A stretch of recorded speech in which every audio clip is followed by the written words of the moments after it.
Peace, and welcome to another episode of the Grown Man Shift Podcast. I'm your host, Mr. Baif Nordine, and I really do appreciate you for pulling up.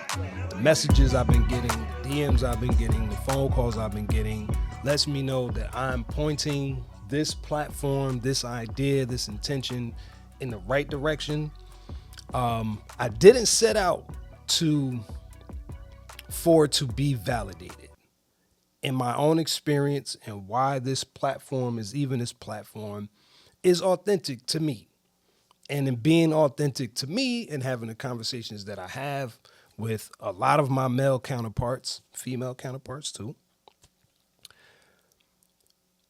this shift in mature energy has just been what it is. Not just from a standpoint of like being responsible and being on top of shit and blah, blah, blah, blah, blah.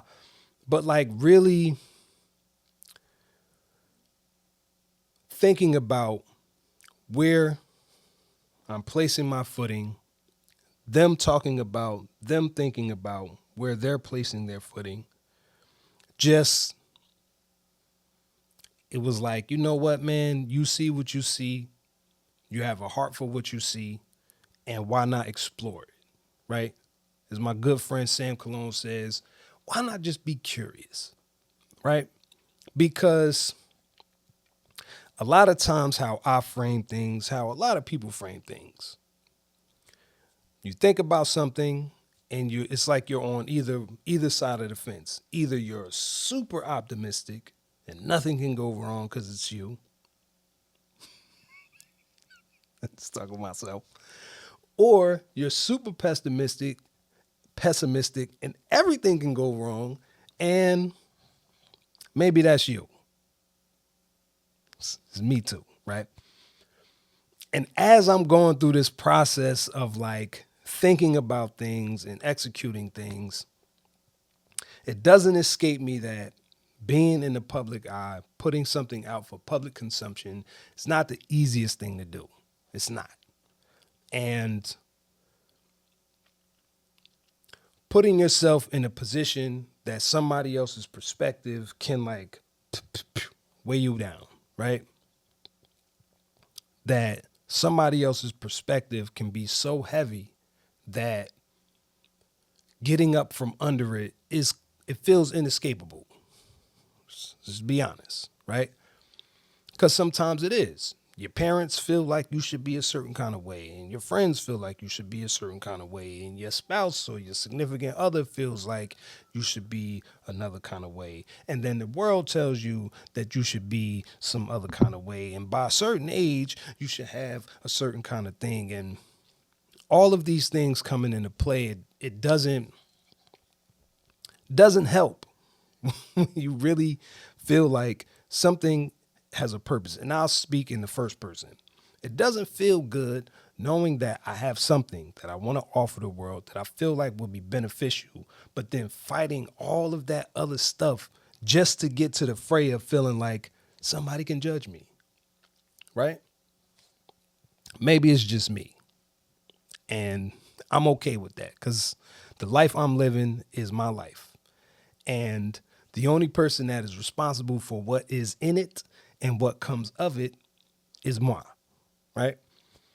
So all of it I have to take on the chin. It's not like I get to have a separate life and then in this separate life, I can just do whatever and never suffer consequences and whatever. Or I can have this other life where I suffer consequences and, or I can have like a mesh of the two. And maybe they're not consequences. Maybe they're just confirmations of a purposeful direction and a not so purposeful direction, right? So this episode has been on my brain with all of that stuff in consideration, that regardless of what, it comes down to commitment. Right? Because feeling like doesn't fit in the box of commitment. It doesn't. Because feeling like is very wishy-washy. It's a wave. Feel like it, don't feel like it. Feel like it, don't feel like it. Feel like it, don't feel like it. Feel, don't feel. It's like that all the time, right? Because a lot of times I have the energy to do stuff. And in the moment that I'm like, I got the energy to do stuff, I feel like doing it, even though the doing it didn't come yet. However, in the space of saying and feeling like I want to do it, and then it comes time for the doing, sometimes it just doesn't line up. Like it doesn't line up. And for the past couple weeks, I've been going through the ebbs and flows of just life, right? This maturation process. And can I come closer? Can I be honest, right? Staying committed is not a simple task. I won't say easy. I won't say hard. I would just say it's not simple when you're basing it off of what you feel. Speaking for myself, it ain't simple for me basing it off of what I feel. The shit got to get done regardless, and doing it isn't based on feeling. It's based on, will it get done or won't it get done? And will it get done when you said it was going to get done? Because if it don't get done when you said it was going to get done, it just ain't going to get done. There's no, like, it's not a tag team sport, life. Not when it comes to like personal growth and things like that. It's just not a tag team sport. Now you have people on the fray that you could be like, hey man, can I get some advice? Hey man, can I pick your brain? Hey man, can I like run something past you real quick? But neither of those people, any of those people that you pick out, cannot assume the position of you. It doesn't work that way. It will be dope where it's like life is life and tag, and then you could tag somebody in and then they get in and then you could just watch them do all the cool shit in your life, but it don't work that way. And I'm glad it doesn't work that way because one, what do we learn on the process and journey of our life when it comes to commitment, right? If we don't build the muscle to commit. That's what anything, committing to a diet, committing to a practice, committing to a way of life, committing to whatever it is we commit to, right? It's not easy. I feel like I'm popping a lot of peas.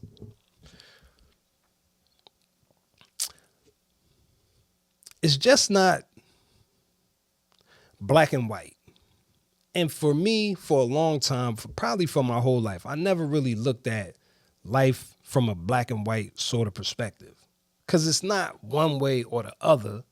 There's a lot of gray in there. You know, it could be one way, but it could be another way. Especially, as my homie Jean said, when you intellectualize.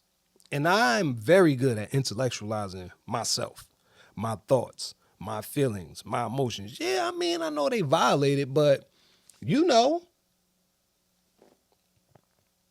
people be violating. And just because it's my day doesn't make me any special, doesn't make me any less, doesn't make me any more. However, the cookie crumbles the same exact way, right? And in thinking about the platform and what I set out to do and my intentions and all of that stuff, like staying committed to the process is the only way through. Like from episode 1 to episode 100, the only way to get to 100 is to stay committed to the process, regardless of what's happening, regardless of what's going on, regardless if I feel like it or not, which there's never been a time that I haven't felt like cracking the mic. It just hasn't. And I'll be honest, it's never been a time where I was like, man, I don't really have nothing to say. not from a perspective of not having anything to say, but from a perspective of like, I mean, who am I? But I still have thoughts and I still have feelings, right? Who am I? I still look at the world and go through it like everybody else, as a melanated man, as a father, as a husband, as a businessman, as a 9 to 5er, as a somebody that somebody else relies on.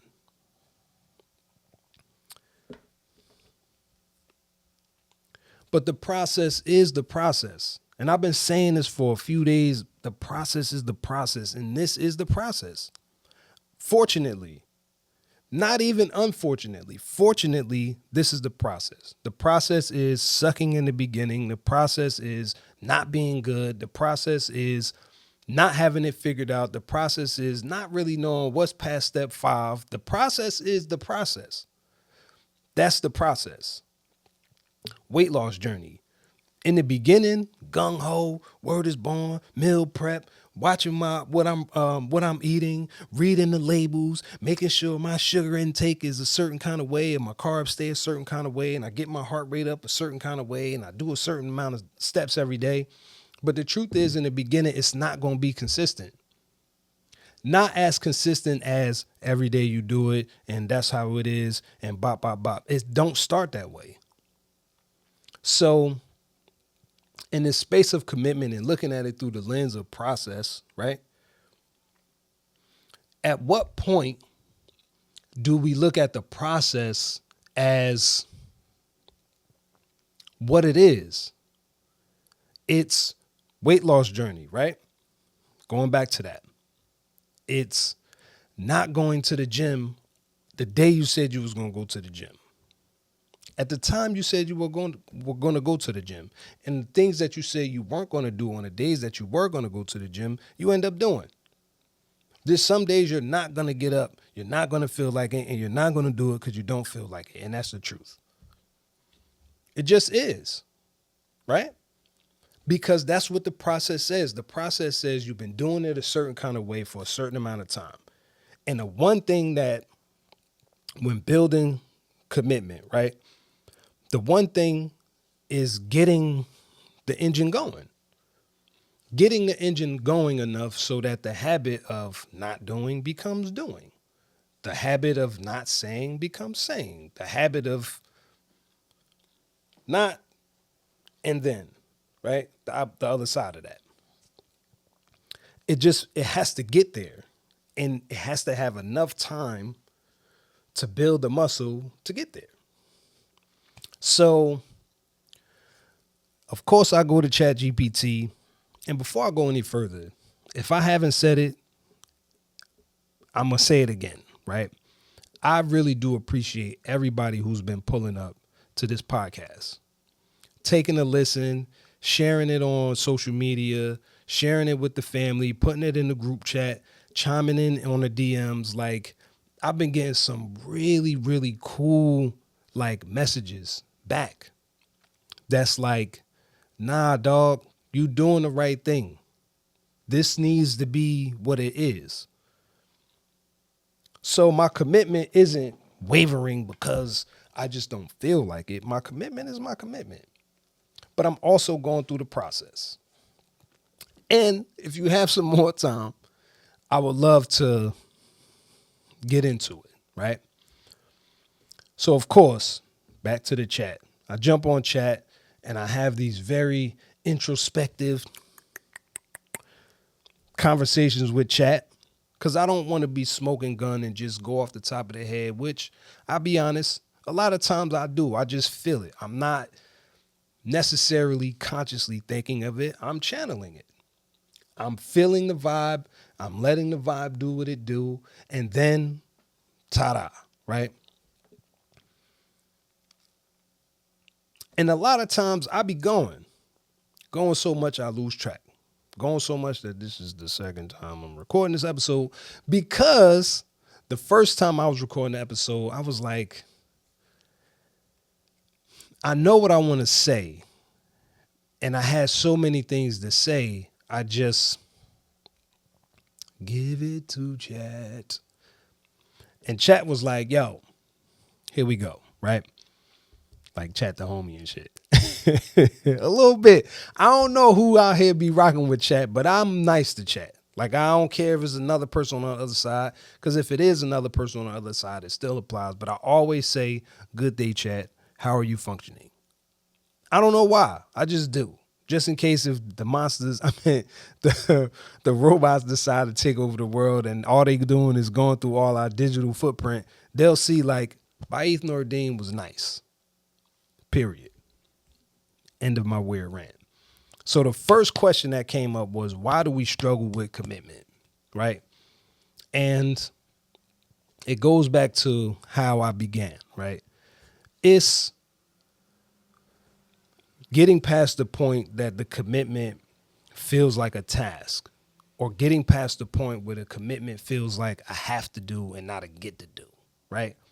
Because none of us have to do a lot of the stuff that we have to do in the frame of, yeah, you gotta take care of them kids. They your kids. So feeling like, man, I gotta take care of these kids. Hey, you was getting freaky. And that's what happened when you get freaky. Kids, they happen. They just do. I got 3 of them. So, it is what it is. But it's like, you get to be the person to guide your kids through this life. You get to impart some of your wisdom, whether it be through calculated precision and you got to where you got to because that's where you got to, or happenstance, right? Because a lot of times through happenstance, we learn these lessons that aren't necessarily favorable. They don't feel good for sure. And at the end of the day, a lot of times they're needed. They're needed to be like, you was going in this direction, right? Look at this. You see this? This could be what it is if you don't change that. So at the end of the day, it's like you get to do all the things that you do in your life. And if you don't like doing the things that you have in your life, it's very, very possible. I won't say easy. I won't say hard. Possible to change it. It may take some time. It may take some work. It may take a shit ton of effort to do it. But at the end of the day, sometimes, a lot of times, more times out of 10 than no times out of 10, something can be done, right? A course can be corrected. So why is it hard to commit? Life be lifing. And sometimes life get in the way of the commitment. It just do. But again, that's a part of the process. Now, at some point, it's not going to be part of the process more. Yeah. It's not going to be part of the process more times than not. However, there's still going to be times where the ball's going to be dropped. There's still going to be times where things aren't going to get done. And that's not to say that it's something to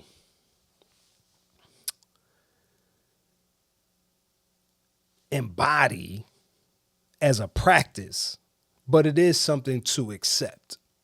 Accepting the fact that we all fall short. Accepting the fact that in the beginning, there was nothing. And in order to put something in there, it has to have polar opposites. It just does. So feeling like it has to have some not feeling like it in there.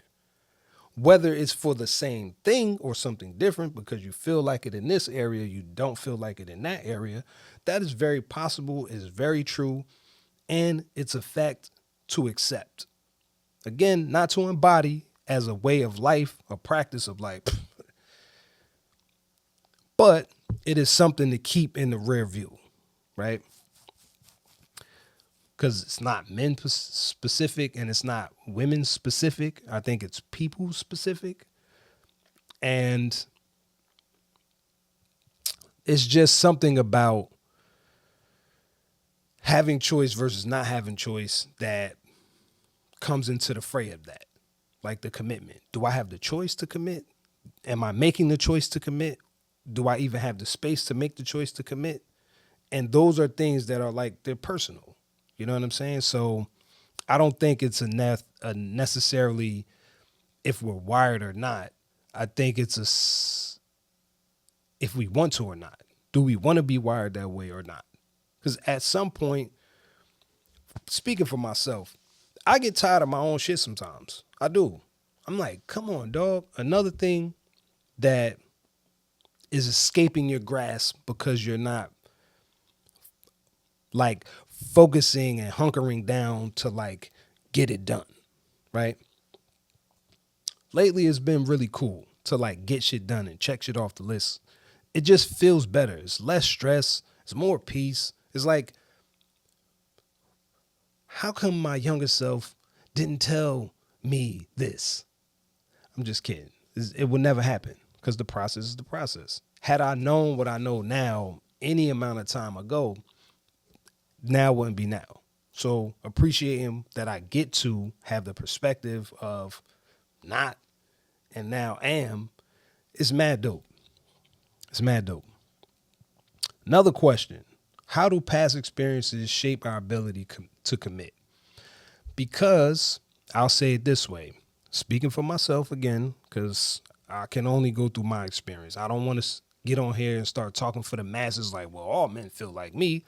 It's probably mad men that don't feel like me. It's probably mad men that do. The truth is, I can't really balance it out of who and who isn't. So I just have to go off of what I experience. You feel me? So my experience is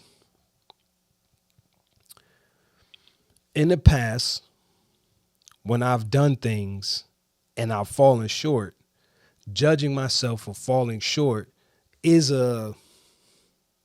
has been a thing that didn't allow me to commit fully.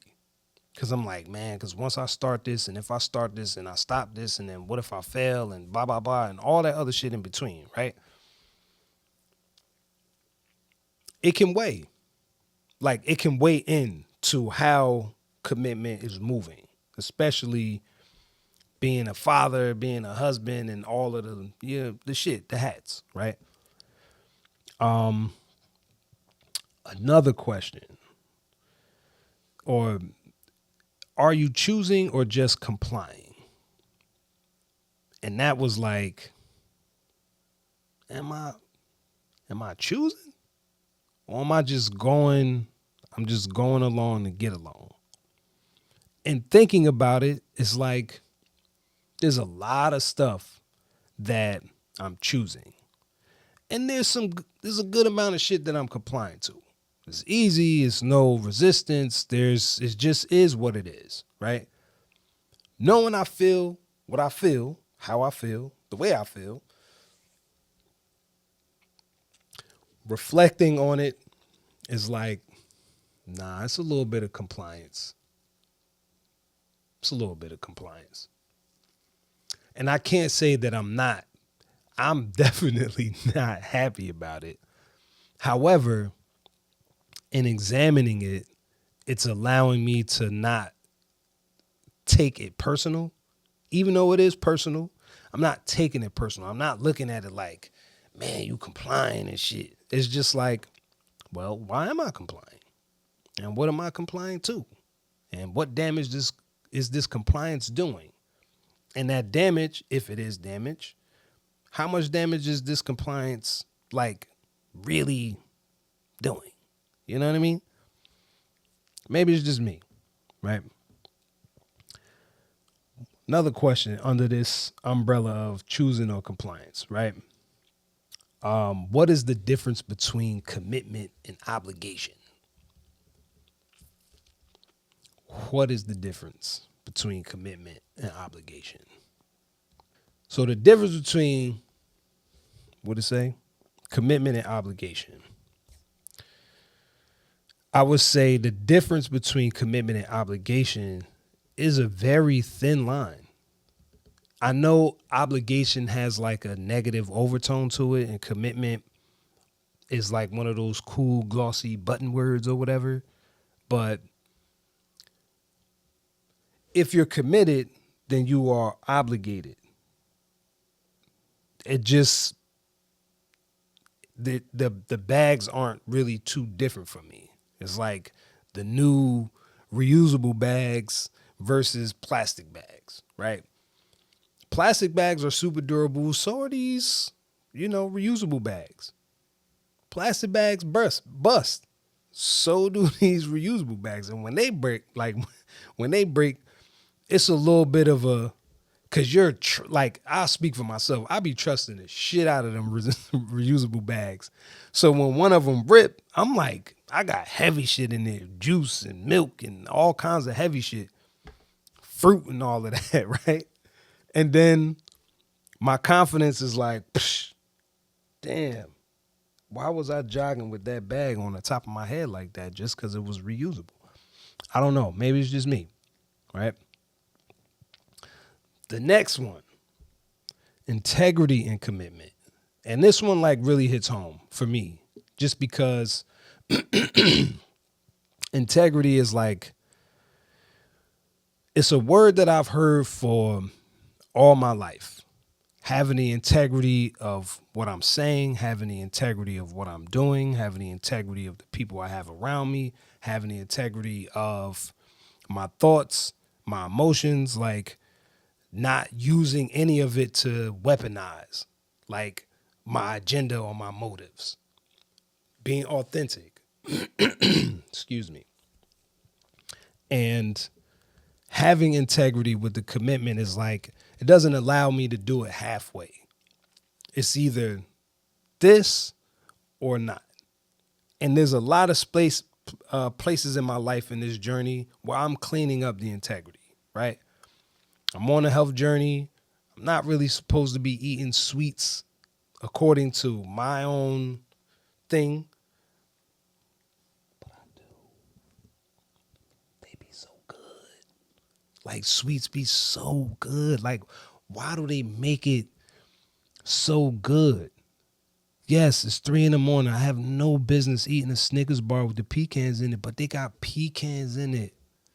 They do. I know.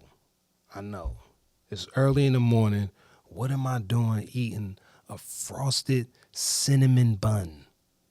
Why am I eating this?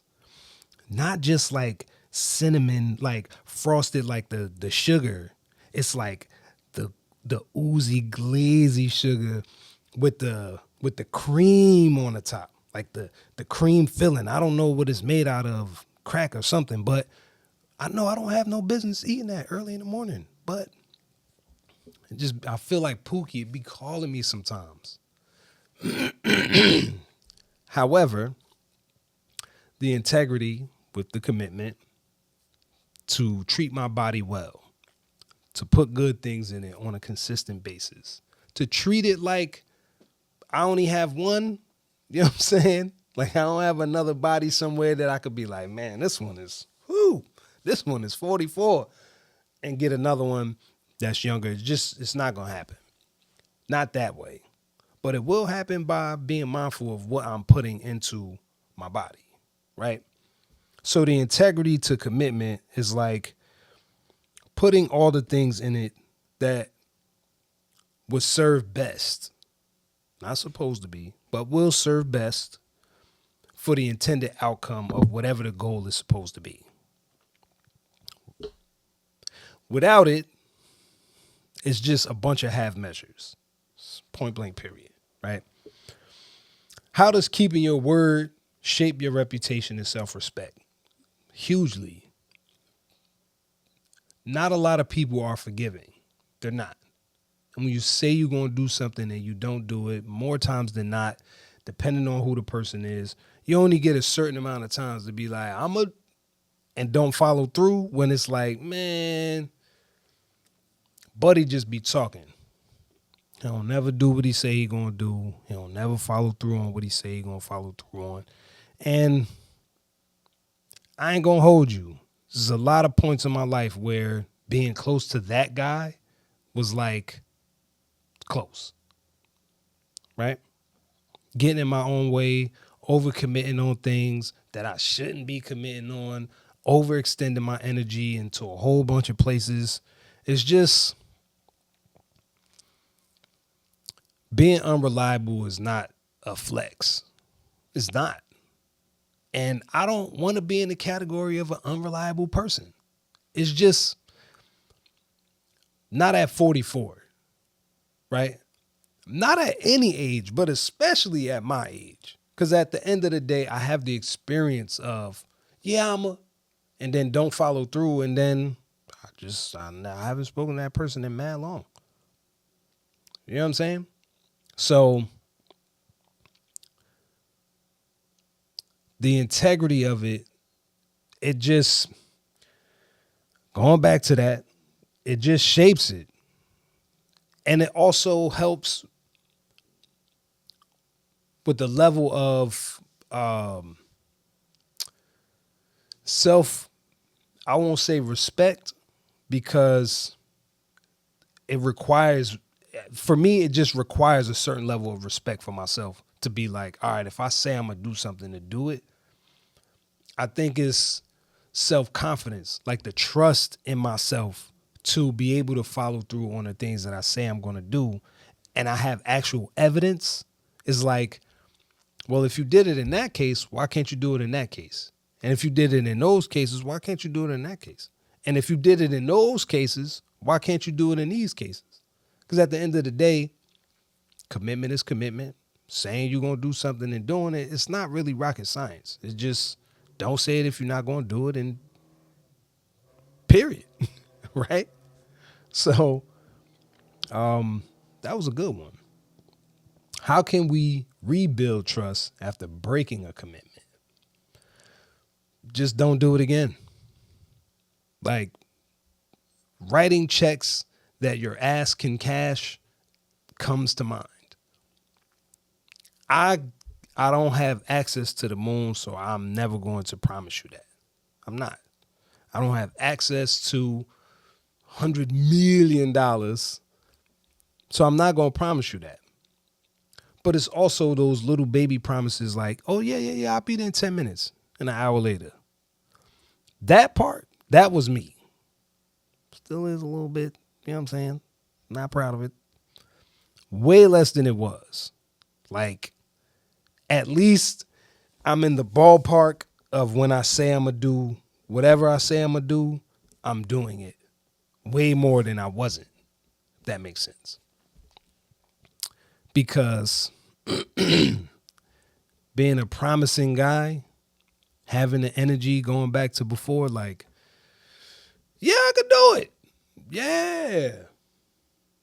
Damn, I don't feel like doing it. I don't even know why I said I was going to do it. Why did I say I was going to do that? Because right now I don't feel like doing it. Right? And that's just it's not a good reason. It's not even a good excuse. However, building it back, as long as I don't do it again and it's not a reoccurring theme, I think I could live with that. I think anybody can live with that. Let me take it back. I said I wasn't going to speak for everybody. I think it's sensible that if I say I'm going to do something and I don't the one time, depending on the degree too, like it can't be like, yeah, I'm going to pull up to the funeral and then Aunt Mabel, who you said you love, you just wasn't there. That's like, come on, dog. But even that's forgivable. It is. Maybe that person didn't want to see Aunt Mabel laid out like that. And the last memory they had was when they were eating peanut brittle at the park. Or I don't know, right? Commitment in relationships beyond just being present. That's the title for this one. What does true commitment look like in a relationship? What does true commitment look like in a relationship? True commitment in a relationship is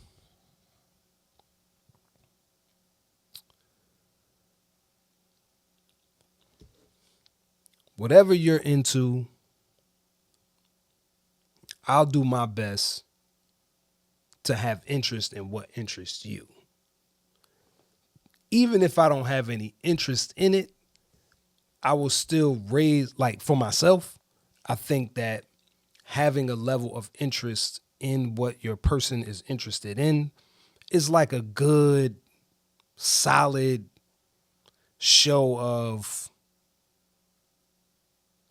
commitment. And you're also present, but it's not just being a person in the room. It's saying like, hey man, you interested in backgammon? For real? What's backgammon? You want to teach me how to play? Oh, you interested in skating? Ah, that's dope. And I might bust my ass, but I'm interested. You know what I'm saying? Oh, you into art and museums? Oh, you really? Oh, that's fire. What kind of museums you like into? What kind of art you into? You know what I mean?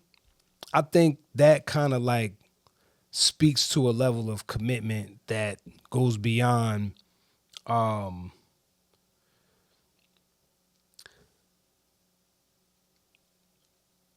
a lot of the stuff that gets caught in the fray of what it should and shouldn't be when you're in a relationship, right? How can you be interested in me if you're not interested in the things that I'm interested in? Even if you don't want to participate, even if you end up not participating, at least you have the interest in what I'm interested in because you say you're interested in me. I think that's a good way to show commitment. How do you balance commitment in relationships with personal freedom? Everybody need a day off. They do. You need days off from work. You need days off from your business. You need days off from getting at the goal. You need days off from the gym. Like a cheat day is a cheat day. However way that goes. Me and my wife, we spend a lot of time together, but we spend a healthy amount of time apart. We do. I enjoy my freedom. She enjoys her freedom. And we also enjoy each other's company. The adage, absence makes the heart grow fonder, is like 100% true. Because you're around somebody every day, all day. What's new? What am I learning new about you when I'm always around you? And you know what I mean? Like you got to be able to like go out and do some shit that don't really have nothing to do with me. And I need to go out and do some shit that don't really have nothing to do with you. Nothing against you. It's just saying like, look, I have interests that you don't have.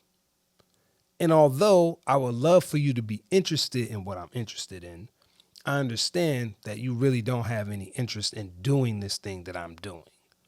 So I'm going to do that over there away from you and give you some peace and solace to do whatever it is you want to do over here.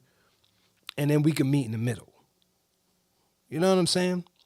So balance and personal freedom, like in a relationship, it doesn't say that you're less committed because you have your own interests. It just, you have something that you can bring back to the table. Like, look, man, today when I was doing the thing that I'm interested in, man, you ain't gonna believe what happened. I think that's dope, personally. Committing to your health, the hardest promise to keep. Not eating the sweets, man, they keep calling me. How do bad habits derail our ability to stay committed? I mean, they just do. Because when you're changing from bad habits to good habits, the bad habits don't just stop. It's not like good habits and then all of the bad habits, you've been doing the bad habits for mad long. Whether it be a year, 5 years, 10 years, 20 years, your whole life. There's a certain amount of time that you've devoted, that you've been in, that you've been a part of these habits, and it just is what it is. And I speak for myself, right? For myself, hey man, I had some pretty bad habits, especially getting up to 250 pounds at like my heaviest weight.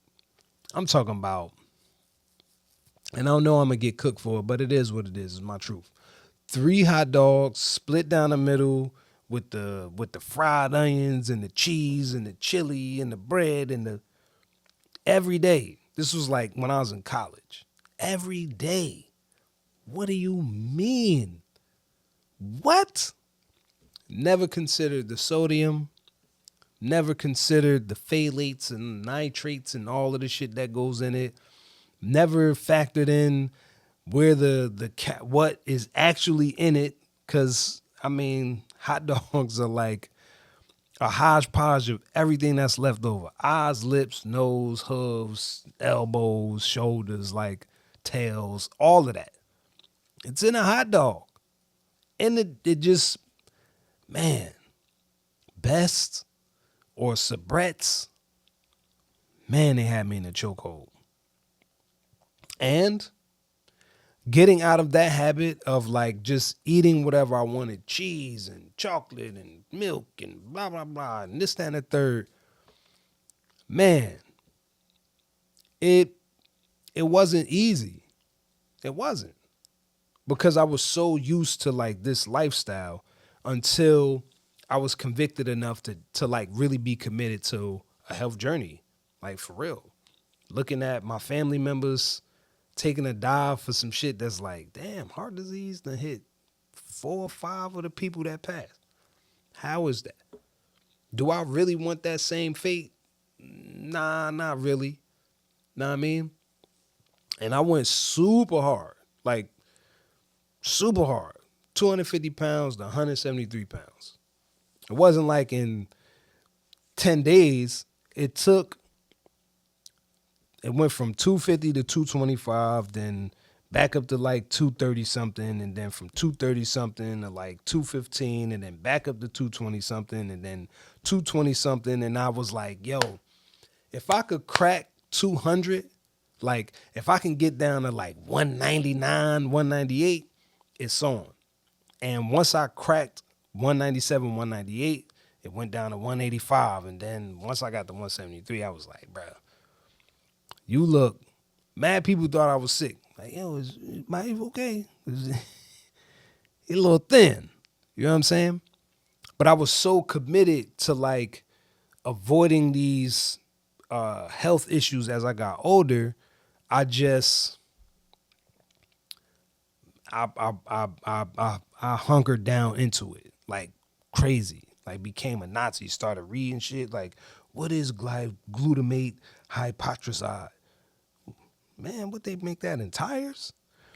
It changed my perspective, right? So the bad habits stayed around until it was a non-negotiable. Like, nah, it's a non-negotiable. I'm not putting that in my mouth. I'm not doing that. I'm not having that. I just didn't. And, you know, if you can push through the years of whatever the bad habits were, there's like a glorious rainbow on the other side of that. For real, for real. Career commitment. When to stay and when to move on. How does job satisfaction influence our overall well-being?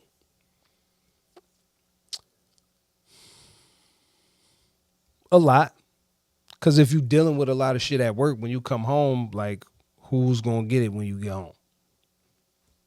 You have a shitty day at work, and if you're not, like, emotionally balanced and all of that other stuff, it's going to spill out on your family. It's just going to happen.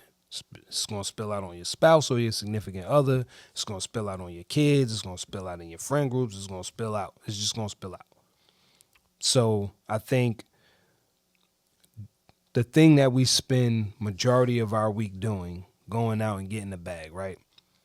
There should be some level of satisfaction with it, because that not only allows you to perform at your best when it comes to the 9 to 5, but it also allows you to perform at your best overall.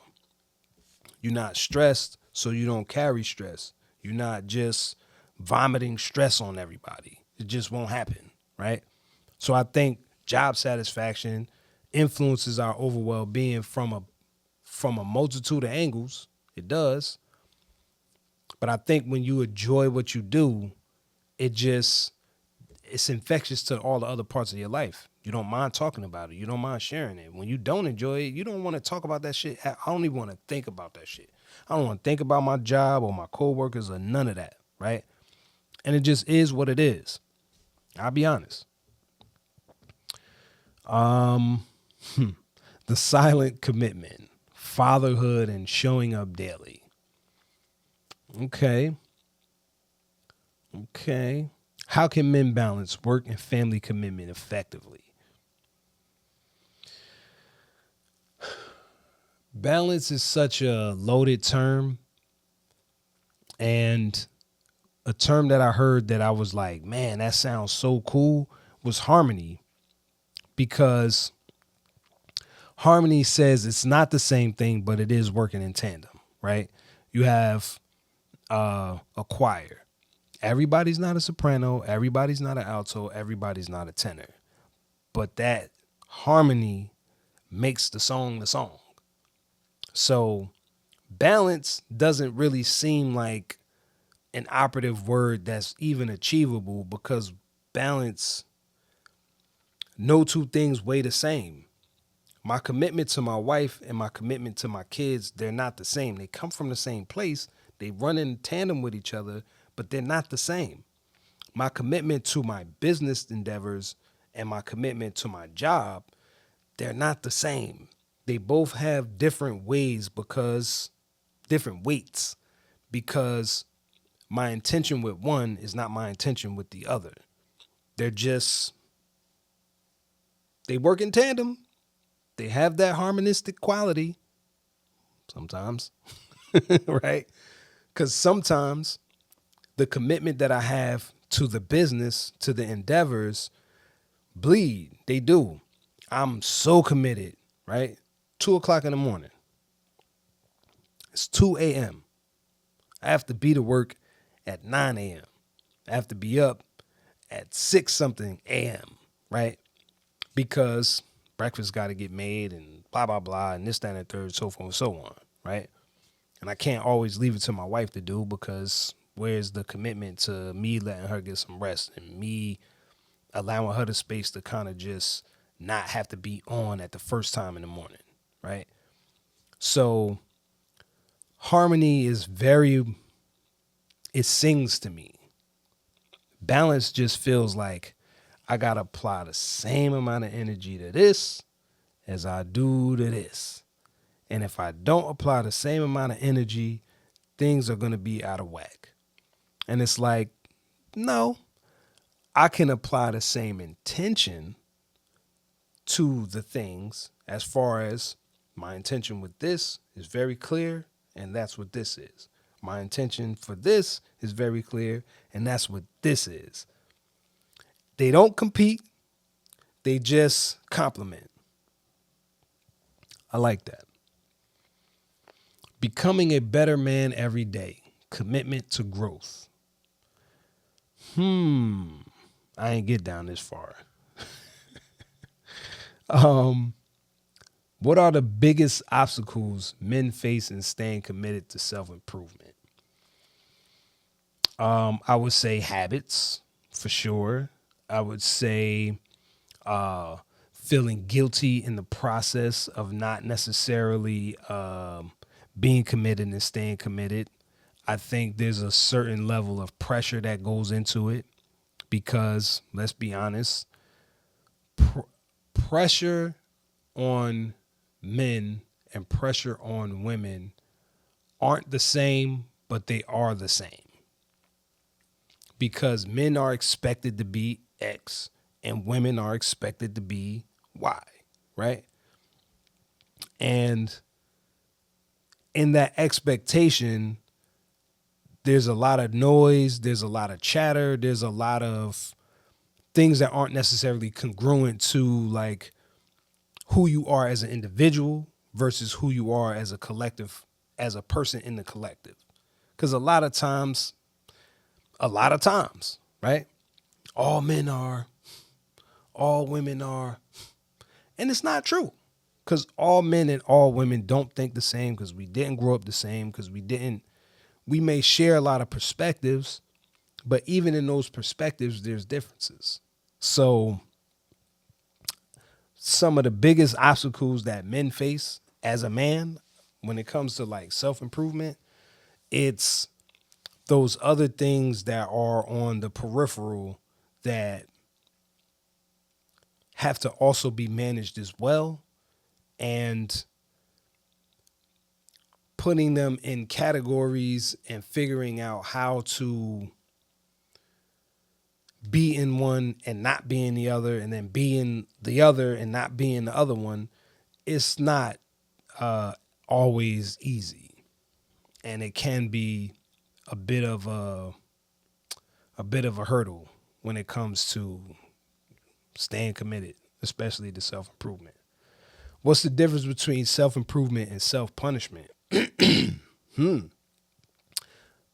Off top, self-improvement is positive, constructive criticism. Self-punishment is not positive at all. It's negative as shit. It's, how come you didn't do this? And man, you ain't shit if you didn't do that. As opposed to self-improvement is like, dog, you didn't do that. How can we build something? What process can we put in play so that we don't do that again? Or at least what process can we put in play that over time we can eliminate that behavior? You get me? As opposed to punishment be having you guilty and making you feel like you ain't shit, making you feel low and having you depressed and blah, blah, blah. And it doesn't move the needle one way or the other. I mean, the other for sure, but it definitely doesn't move the needle due north. Like, it doesn't. It just is like a running with a parachute on, slowing you down.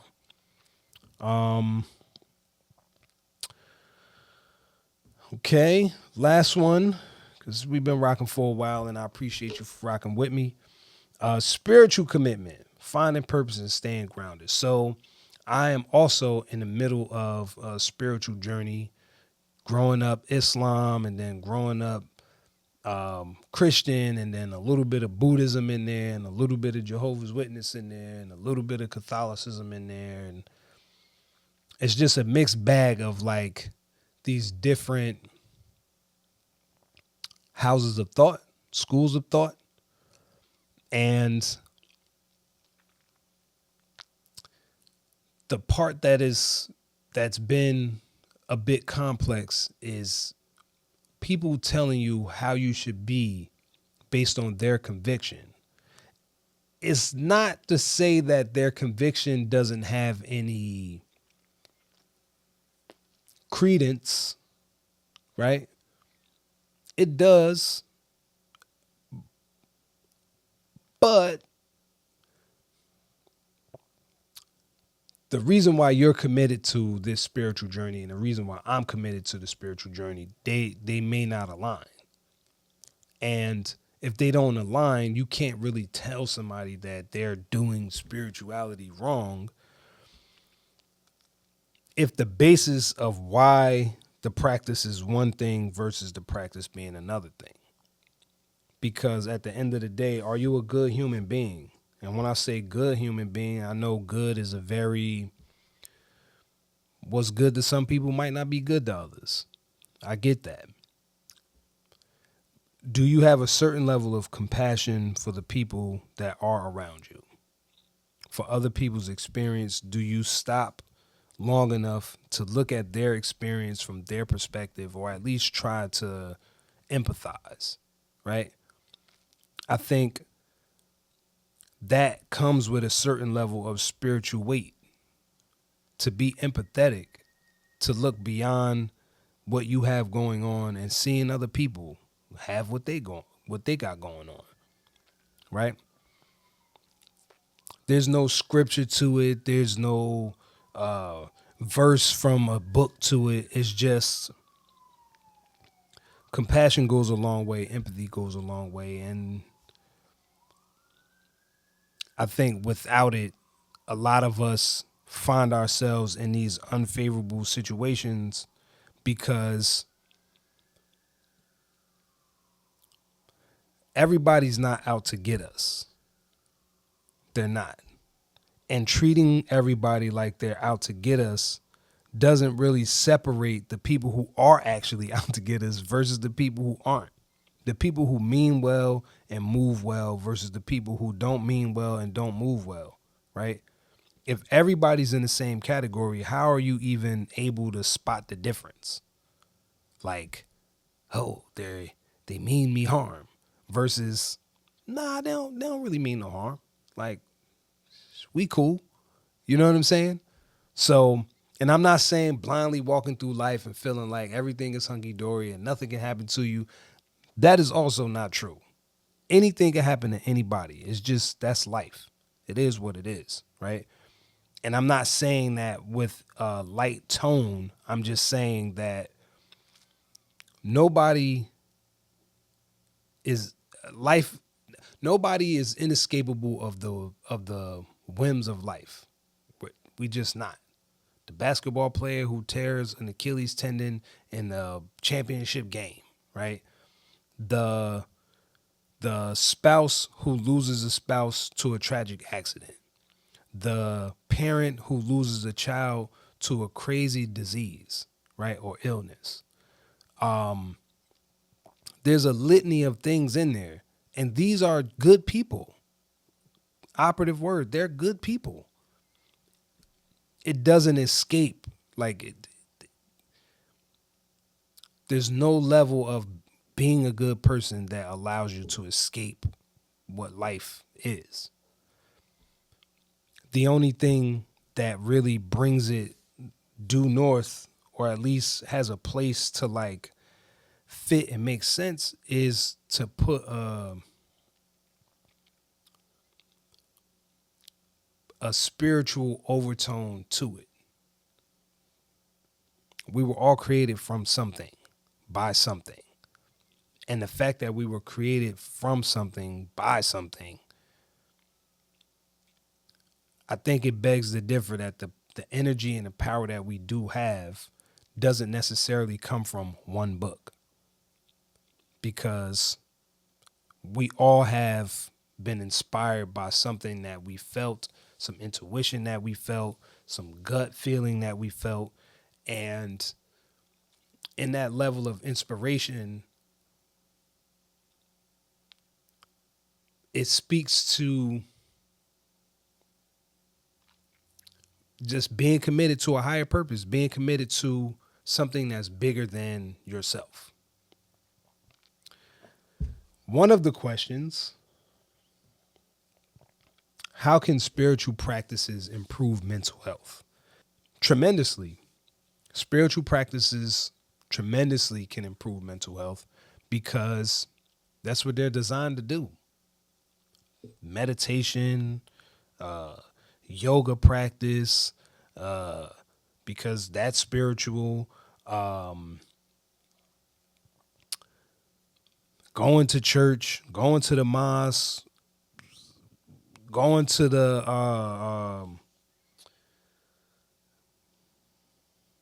ashram or wherever, right? Those things, again, going back to the higher power, when you're putting your life in a larger perspective, and there's a certain reverence for that larger perspective, it does bring clarity. It does bring peace. It does bring joy. It does bring a lot of those things, right? And pretending that it doesn't is not doing a service to anybody. It's not. Because at the end of the day, what you feel like helps you in the darkest hour, that's what helps you. And that's the point.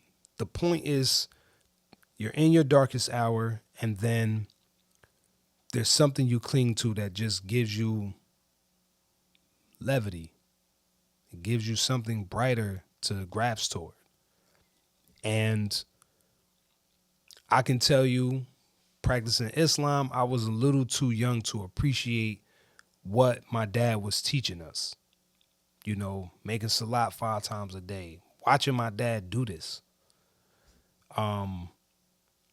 My dad learning how to read and write Arabic because he just fell in love with the language. He fell in love with the practice of Islam. Now, how impactful was it to him as an individual as he was out in the streets? I don't really know to that extent. But what I can say is my personal experience through spirituality and the conversations me and my dad would have as I was an adult was like, I remember he said something like, look at all spiritual practices like a house, right? And each house has something valuable to offer on your journey.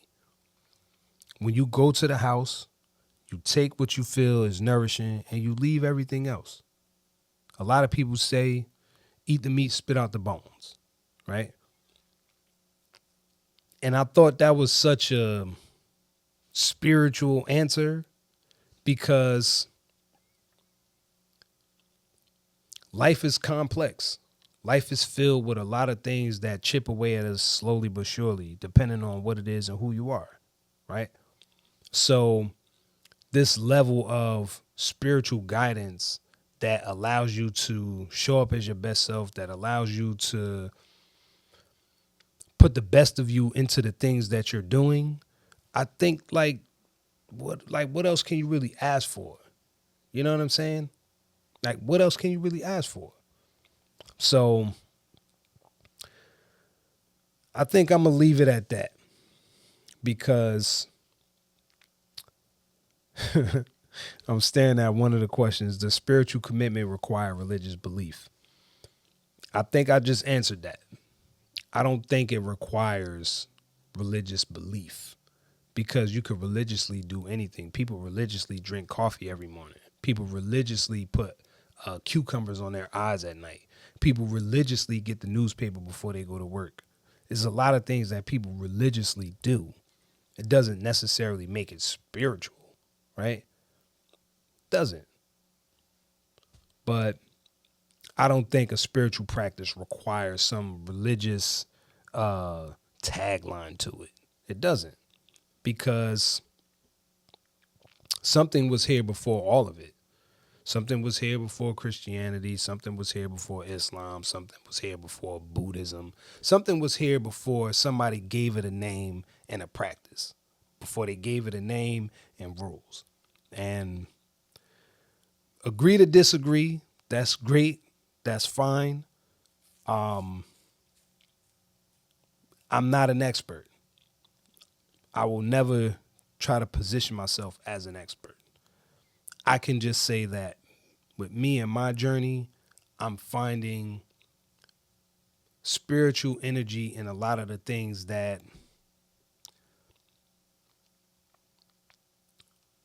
a lot of people who I know personally who have religious practices, they don't acknowledge that part of it. Like breathing. There's so much spirituality in breathing because even in the Bible, it says, in the beginning, God created man and blew the breath of life in him. So if the breath has this spiritual connotation to it, at least acknowledging that is a spiritual practice. Being thankful for the fact that you can unobstructed, no help, no machines, nobody pressing on your chest, none of that.